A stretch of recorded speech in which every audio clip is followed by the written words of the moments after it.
Hello everybody, so glad to have you here. This is a game by a group called Six Eyes Studios, and it is called Fel Seal Arbiter's Mark. This is a classical style tactical RPG. That's right, tactical RPG. We have not played one of those in ages. Actually, it was the genesis of this channel, I believe.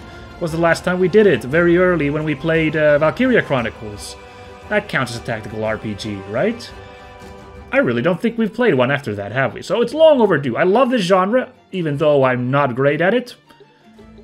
And I haven't played too many of it. So I'll straight up admit right now, this game leans heavily on Final Fantasy Tactics.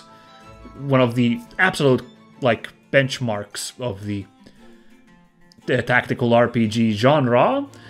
I've never actually played that. I haven't had the opportunity. I really would like to someday, but for now it's off the cards, and for now we have this game. I have played the first 3 missions of this game, I believe.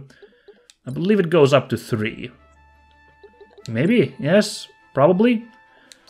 Oh, nice. I love whenever there's, gamepad icons available, and they have, everything here. Great. PS4 it is. Thank you.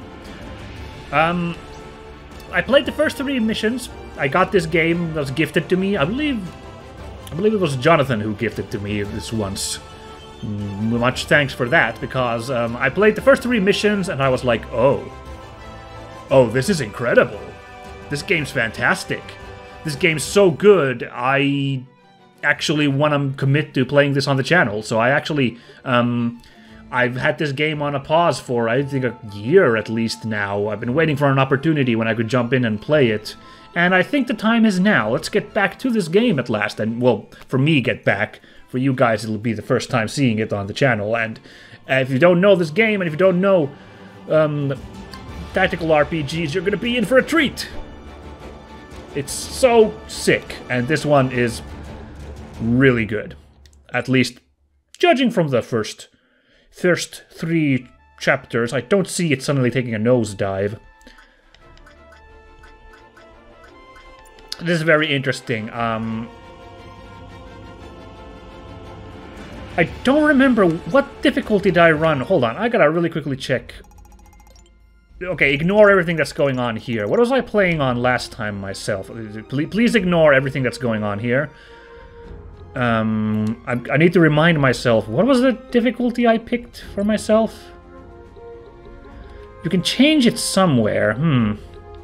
I know you can change that difficulty in the actual game. Is it in the troops menu? Difficulty settings, yeah. I was playing on veteran when I did this on my first go, and I thought it was okay, at least for the first 3 missions, so let's freaking go back to that. Okay, now you guys can open your eyes again. Sorry. I had to just quickly, because I was like, was I actually gutsy enough to play on veteran when I did this the first time? And apparently I was. But yeah. I really like that there's so many different choices on, so much customizability here on difficulty. There's the injury system, like how bad it is to have a character fall in battle. I believe you can go to, yes, permanent, and then there's even worse is permadeath. The default is a little penalizing for getting killed, for getting knocked down in battle, but not too bad. Random numbers is default, uses a D100.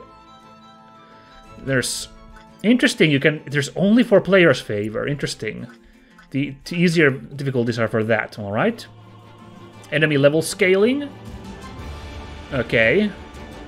There's a simple scaling. Max up. The maximum range is higher. No maximum. Minimum level for enemies. But you can't overpower them. Right, okay. Let's go with the default again. Raw stats scaling. Stats on par, or you can have enemies super boosted. Wow, crazy. Added enemies, how much there are. Interesting, you can change the amount of enemies, the gear they have, how much gear they're rocking. Because that is important. Less chance of passives and counters. I don't quite remember what these actually are, but let's keep it on default. Enemies use drowning. That's a mechanic in this game. Right. Enemies... If an enemy could drown a player unit, it will always favor it. Right. So, okay. Yeah, basically, if you get knocked into the water and you don't have a swimming skill, you will be auto-KO'd. And, yeah, this one will be the more balanced one. Revive? Interesting. So the enemies can revive their enemies as well. You can totally turn that off as well, which is actually a lot of tactical RPGs. This is actually part of the course. Enemies don't really come back unless it's part of the story. Enemies have items, a small amount. You can customize that. Enemies use items. Again, you can customize that. In fact, what would be really cheeky is enemies have many items but use them less, because that means more items for you. But yeah, let's freaking go with Veteran, with everything on default. It's very likely, if I have to change it in the game, I will have to change it easier, but I'm fairly confident I can ride the storm. Let's see how it goes. In the dark days of centuries past, an otherworldly beast known as the Maw appeared in Teora, leaving ruin in its wake. In this time of need, 7 great heroes rose against the threat. The battle was fierce, but the heroes prevailed, and the beast was vanquished. In slaying the beast, the heroes gained the power of immortality. That's a convenient thing to get. The Council of Immortals to rule over the land and enforce order to prevent such a catastrophe from ever happening again. Look, that one's a bug person. Isn't that cool? But powerful as the Immortals may be, they are few. Thus, they created the Order of Arbiters to enforce their will and protect the land. As agents of the Immortals, Arbiters wield absolute authority. They are judge, jury, and executioner. But in time, the Order of Arbiters has grown complacent and corrupted. Oh. Could a threat as dire as the How could it happen? Such a reliable system of judge, jury, and executioner growing corrupt? No way.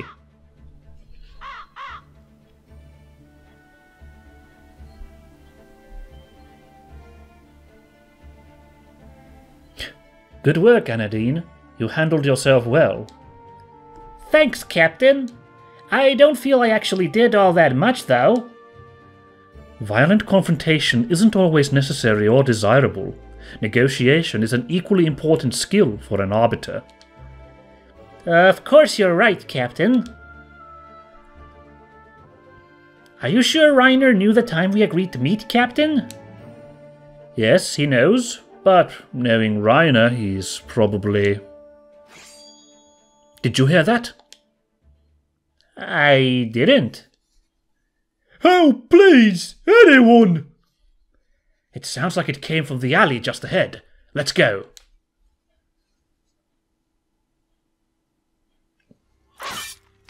Oh. Oh, damn. If only they hadn't sauntered so peacefully. Maybe could have gotten here a moment earlier, but okay. What is the meaning of this, sir? Why on earth would you strike down an unarmed man? Explain yourself! Oh, pesky witnesses! What a bother! You, hireling, earn your coin for once and dispatch these interlopers. Uh-oh. That's a fancy beret on that person. Oh no, and a big axe. Okay, our objective is to defeat Alphonse. If you missed it, that was the Ponzi guy right there who killed that person. So, let's get into the primer on how the game works. So, we have the deployment phase to begin with. In this phase, you can decide which allies you want to join the battle. You can place characters on the glowing cyan tiles until the unit limit has been reached, shown in the top left corner of the screen. So in this case, we have 3 units available. 2 have been placed, Kairi and Anadine. So let's see if we can put in a third person. Sometimes specific characters will automatically join the battle and cannot be removed. That's pretty standard, of course. For story reasons, someone will show up as part, you know, of the shindig. At all times, the bottom right of the screen contains a list of buttons you can currently use. When using a mouse, you can also click on those icons to activate them. The left mouse button acts as the confirm key and the right button as the cancel key. I'm actually, yeah, as you can see, I am playing on controller. I've been playing a lot of Super Robot Wars and Fire Emblem on the Switch lately, so I'm actually kind of used to controlling a tactical RPG on a controller. Well, you know, Switch Lite, the whole thing is a controller, but you know what I mean. So I thought, you know what, let's just roll here with that as well. It seems kind of actually set up for that, so happy to use a controller in this case. At most times in the game, you can press the help button to enter the help screen, where you can get information about relevant things shown on screen.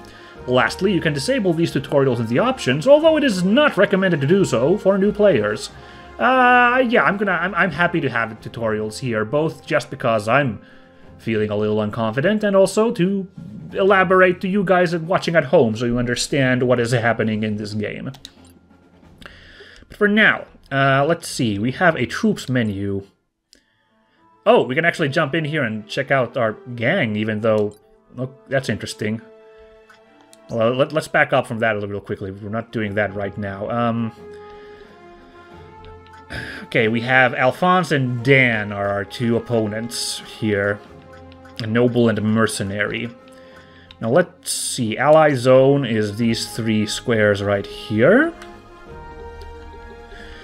Let's see, we have Lana the Mender and Virgil the Wizard available here. I don't know who to put here, actually. It's, Let's go with Virgil and Lana. Yeah, let's go with Virgil.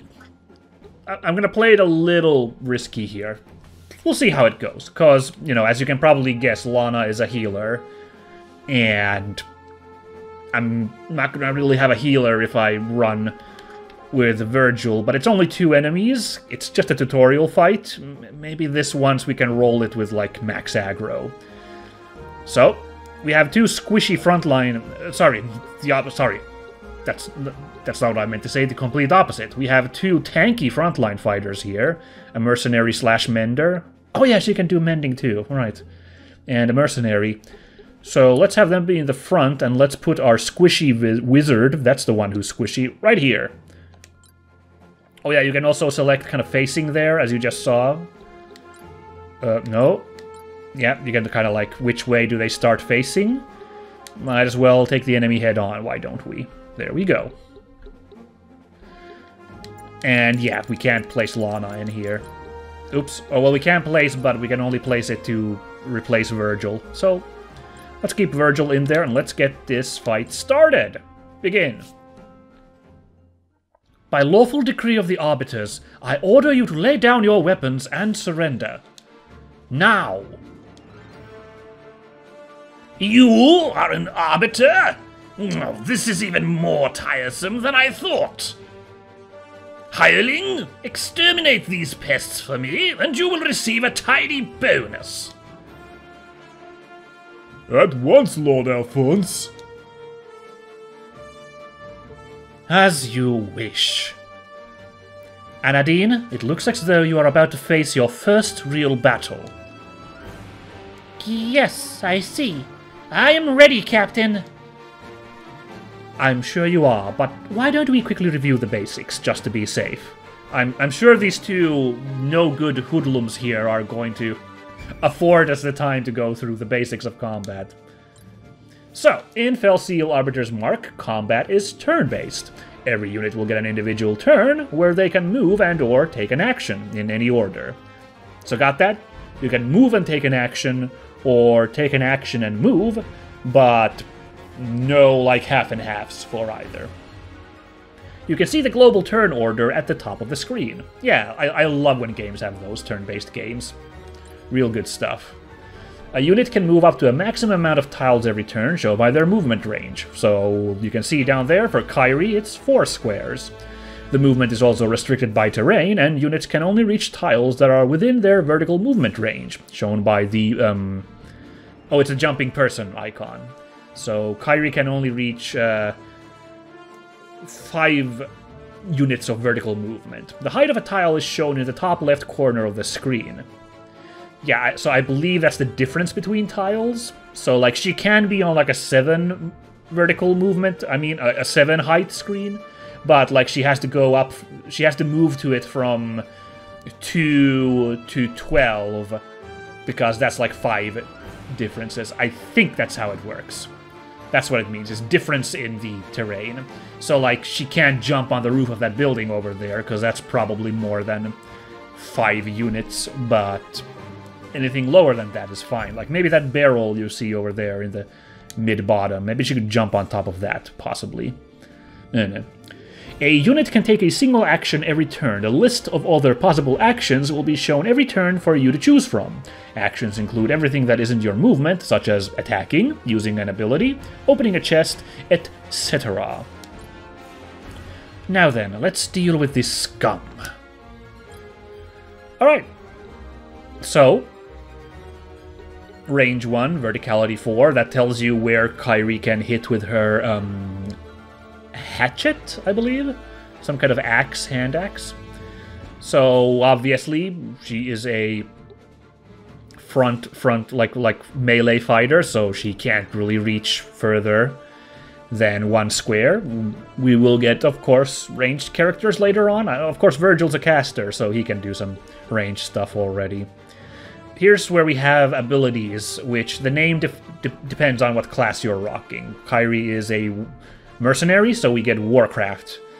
We have Field Aid, which actually provides a little bit of HP. That's actually a cool thing that the mercenary has some basic first aid abilities.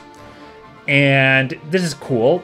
Forceful Strike. It does a little less damage than your basics damage, but it pushes the target away by a tile. So, and it even says, depending on the terrain, this could have interesting results. Very good. Now, Kairi has dual-classed into a Mender, so we have also Holy Magic available. For the moment, it's just Panacea 2 for her. Removes all debuffs from the target. Right. Very good. So it's more like this is like the healing we're going to be doing. Okay, well, let's get in. And remember, the objective is to defeat Alphonse, so we don't necessarily have to beat Dan here. We can actually just focus on Alphonse here. Let's do that for now. Let's do a basic attack. No, let's see what the Forceful Strike does, because I'm curious. Will Alphonse bump into Dan here? Oh, that's nice. You actually get like the odds and the effect given there. So Alphonse gets knocked for 30 HP if the attack lands, and there's a 99% chance of hitting. I like those odds. No surprise there. So, eat it. Nice. Okay, cool. Right away, you see that. Dan took a little bit of residual damage. I think half damage. Yeah, I think it was half damage. Because Alphonse got knocked into him. Cool. Oh, and this is very important, this right here. Attacks from the sides deal more damage than from the front, and attacks from the back deal even more damage. Taking advantage of this mechanic will be crucial to victory. So I already kind of knew about this getting into this game. Like I said, I've played 3 missions of this game, so that's why I immediately went to Alphonse's flank there to get a bigger attack. And that's why we have the opportunity to change our facing, because it might be relevant to, like, kind of... It is so important to, like, try to cover your defenses by, you know, having the right facing, so that's why they give us those options all the time, as explained here. At the end of your turn, you'll get to select your character's facing. Try not to show your back to your enemies, as they will also deal more damage from the sides and the back. Yep, it's universal rules for everybody, so... Ooh dear. Now, as you saw there, of course, it is a little tricky when we only have 3 units to set us up in a way to protect all our flanks. Thankfully, Dan didn't get into Kyrie's back here, so at least we didn't get them rocked from there. So if I wanted to go for maximum experience, I guess I would try and beat Dan as well. I don't know. I already took kind of a big hit there. Just for reference, everybody, I play really defensively in JRPGs too, but also tactical RPGs. I tend to play very, very conservatively. I don't go for, like, high-risk, high-reward moves, and I tend to try to keep my HP very high up. A very turtling style, so just be aware that's what's gonna be coming up when I'm playing the game. Let's see, same range, same verticality on the hammer. Very good. Ooh. See, the damage is a little less, even though we're not using a forceful strike because we're attacking from the front. Chances to hit are the same, though, so... Ooh, that's a satisfying ka-chunk. Now, let's see. Let's keep this facing. Very good. See, again, also very important to think about the terrain. So, Alphonse cannot sneak into Anadine's back here because this pipe is in the way, so he would have to take this route to get there. And it looks like this body's blocking the way as well, so Alphonse is well and truly cornered. Very nice, very nice. 1, 2, 3, 4. Okay, I'm doing some math here because I'm thinking. Let's move Virgil here. Right, of course we do have a physical attack, but it's probably not great. Well, that's odd. We can hit Anadine with this. Is it Anadine or Anadine, do you think? I'm not sure. Well, there's the wizard, so we have spells to spam. Now, see, these, we now have range to them. We have a little bit of range. Now, as you can see, if we land this wrong, we will hit our allies. So, thankfully, we can change it a little bit. Like, if we aim here, I'm just going for Alphonse here, so might as well, you know, just kerplunk it here. If I wanted to go big, I'd drop it here, risk the hit on Kyrie, but let's not. Let's dump some water on Alphonse here. Wash him away. Ooh, he's not beaten yet after this move. Hopefully, he won't hurt Kyrie too bad.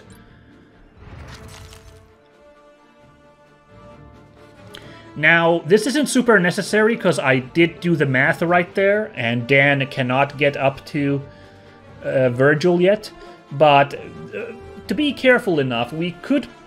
It would be smart to put Virgil like this, so that any enemies coming at him, they can only come from the bottom right. So now he's facing that direction, so...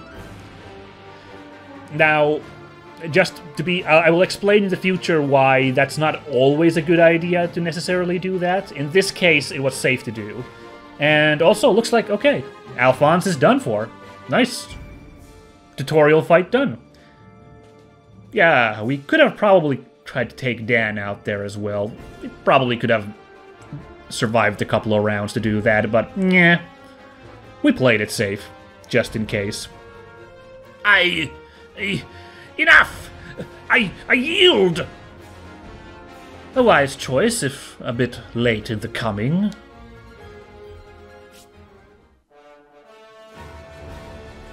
And that's victory for us. Can I also say, very much I like the character designs in this, the portraits and everything. I'm a little unsure about the sprites in the actual video game world, but actual, like, the design-wise, I love the characters in this. And the, like, sprite work on the actual surrounding. Beautiful. This, like, dim alley we just fought in, very nice. I dig it a lot. Alright, we just got a nice stack of cash, a couple of snakebite oils, and... Well, we don't really have any frame of reference for how much that is, but let's assume that that's a nice big wad of ability points.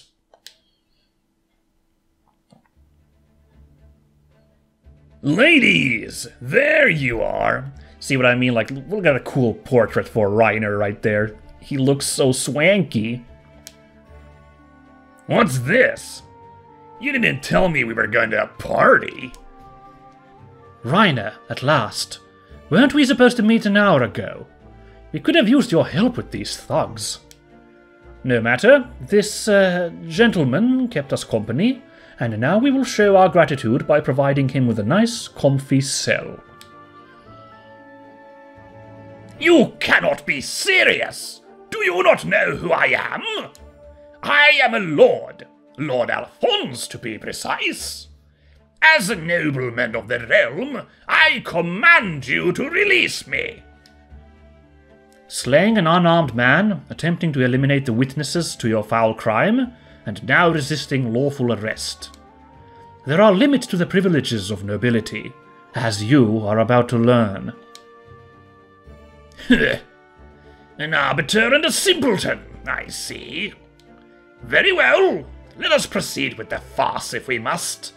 Bring me to the Arbiters' chapter house for my trial.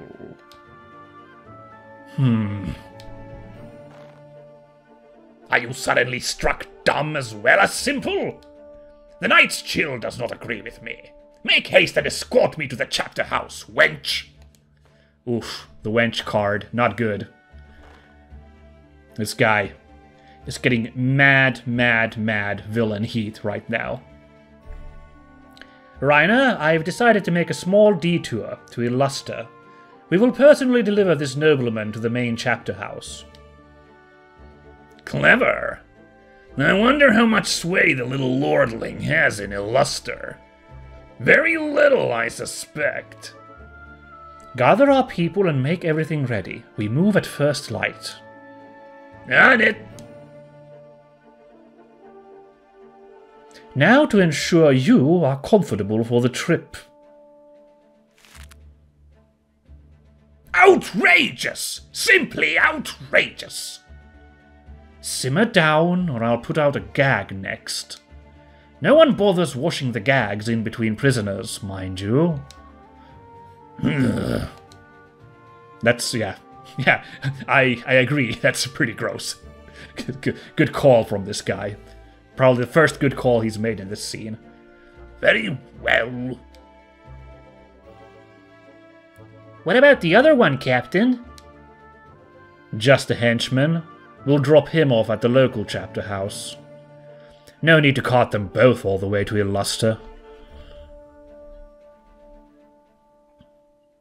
Okay, as far as opening missions are concerned, I think this one was a very nice, quick, snappy introduction to our main cast, our trio of main characters, and also our two hirelings. It's kind of weird, like Virgil and the Mender. They appear to be the same two characters every time, because I remember them in my party when I also played this the first time, but they're, as you can see, they're like NPCs. They're not like story characters. Yeah, just a couple of dudes hired by Kyrie, I guess. It's the implication. And also, this is great too. Look at this world map. It's delightful, isn't it? I love the hand-drawn vibes of it. It would have been neat if it was a pixel map, of course. But this is really cutesy too, this kind of hand-drawn fantasy map thing going on here. I like it. Let's head for Illuster now. I am sure our eminent guest is eager to get started on his trial. Oh, well, that aways to Illuster then. There's a big red dot on our way there. I'm sure that's no cause for concern. The journey may be treacherous. We should stop at the local guild here in Gellig and hire more hands for the road. An extra recruit would go a long way.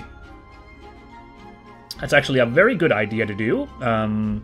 Basically, in this game, I believe I read that the standard amount of characters you have in a combat is, I believe it's 6 characters, is like kind of the standard party size. With exceptions, like the one we had just now, of course. And we currently are rocking 5 people, of course. Kyrie, Anadine, and Reiner, and then Virgil, and Lana, Anna, something like that. I will have to check whatever her name was. So, let's take care of business in Gellig real quick. So there's a shop right here. Let's have a quick look there. Welcome to my store. Only the finest. Peruse at your leisure. What is try and buy? Is that like you get to equip it on someone? Yeah, I guess this is interesting. You can like... That's the way you compare items. Like if we just... Okay, yeah, I see. Oh, pardon me. So this is where you see the kind of gear you have here. You can buy from the store, and you can also see what classes can use them. We have 4 classes currently unlocked: Mercenary, Mender, Scoundrel, and Wizard. So, let's see. Interesting. For example, we can buy a mace, but no one can use that yet. Food for thought, and also a nice flintlock pistol. Also can't be used. Now we could get this crossbow for Reiner. He's our scoundrel. We could also get... But again, I like doing the comparisons, of course. So that's why I like to go to try and buy, to have a little look there. See how to equip people.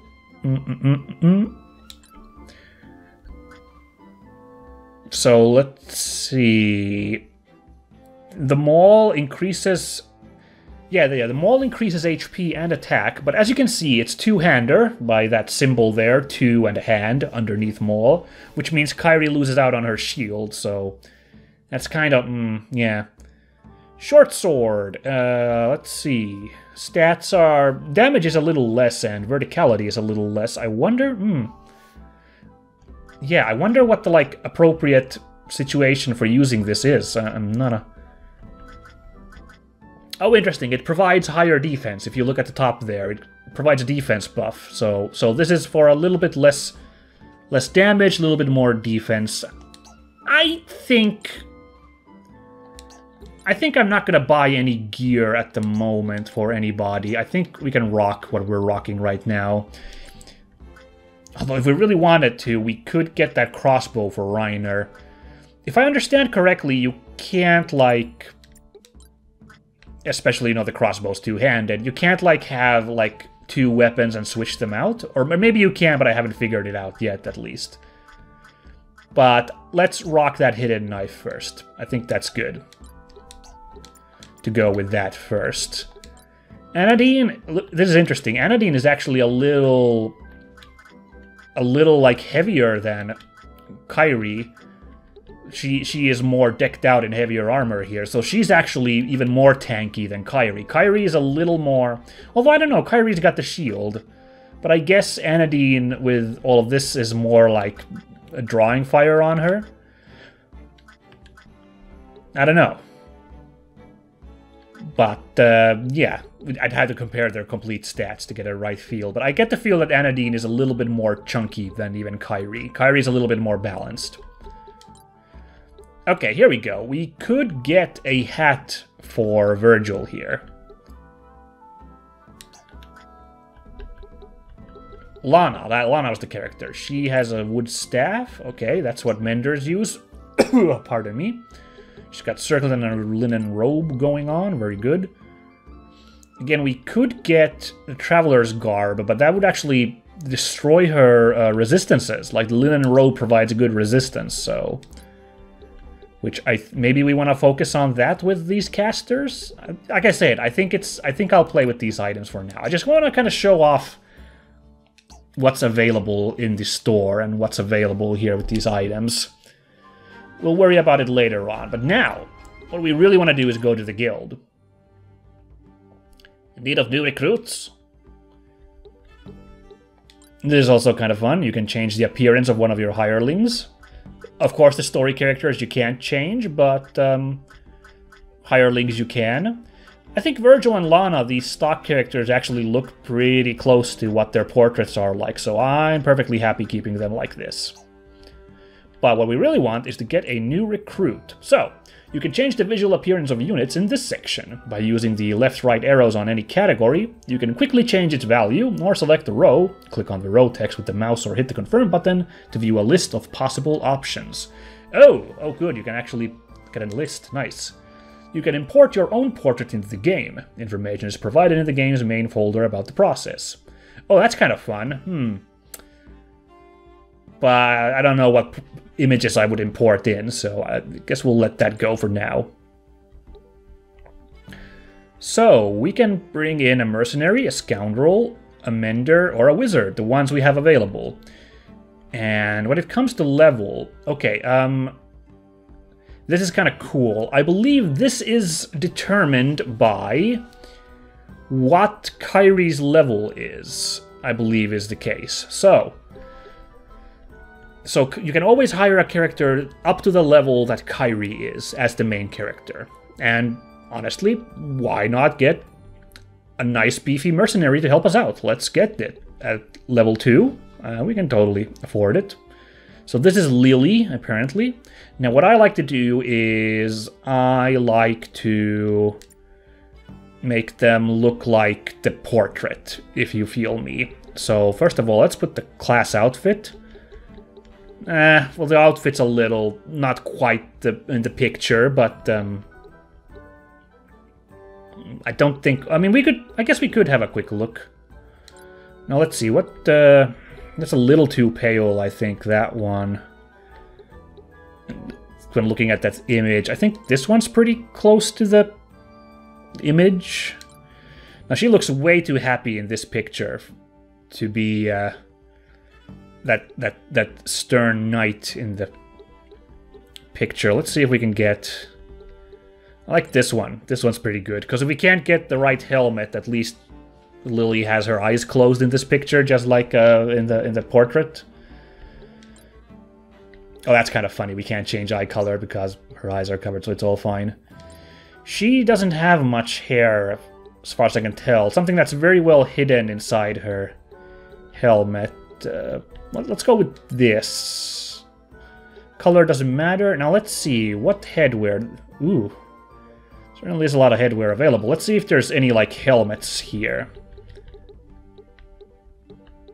I've read somewhere that you can actually unlock even more of these options, which would be very neat if that is the case.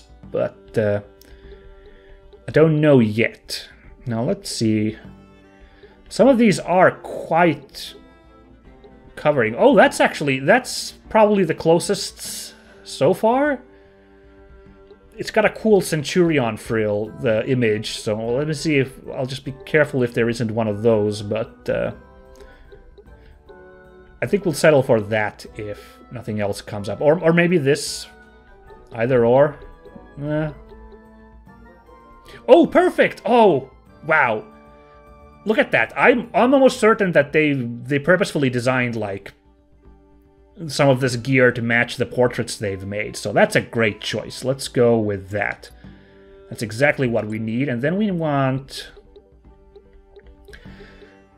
Oh, perfect. Exactly. Look at that. We're getting really close to what she looks like. Now, let's see really quickly what kind of outfits are here, in case there's one that's closer. That one, kind of...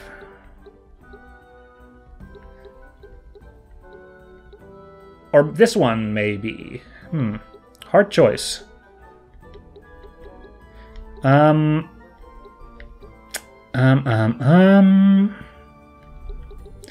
digging this one. Let's go with this one, and let's also have a bit of a bluer color to it. Right there. Look at that. That's a pretty good approximation of her portrait, right? I think it's pretty good. I love it. So, Lily, you fearsome mercenary, you, welcome to the team. It's glad to have you on board. Remember to equip your new recruit before combat. Well, gosh darn. That's certainly something. Guess we gotta go shopping after all to get some gear for Lily then. So let's take care of that real quick. Hello there, merchantman. There you are. Man, she already looks so cool as part of the gang here. Alright, Lily. Oh, you already have some stuff. Short sword? Let's get you a buckler. Because short sword's one hand, right? Yeah. No reason not to get a buckler, you know? Oh, except what? What's wrong with... Why is it red? Oh, it must be because it isn't, like, hasn't been, It hasn't been like a bought yet, maybe? I think that's why it's red. Maybe. Might as well get a fur cap for her as well. And Traveler Garb's fine for a mercenary. So, yeah. Were they bought? Oh, are you happy with your purchases? Yes.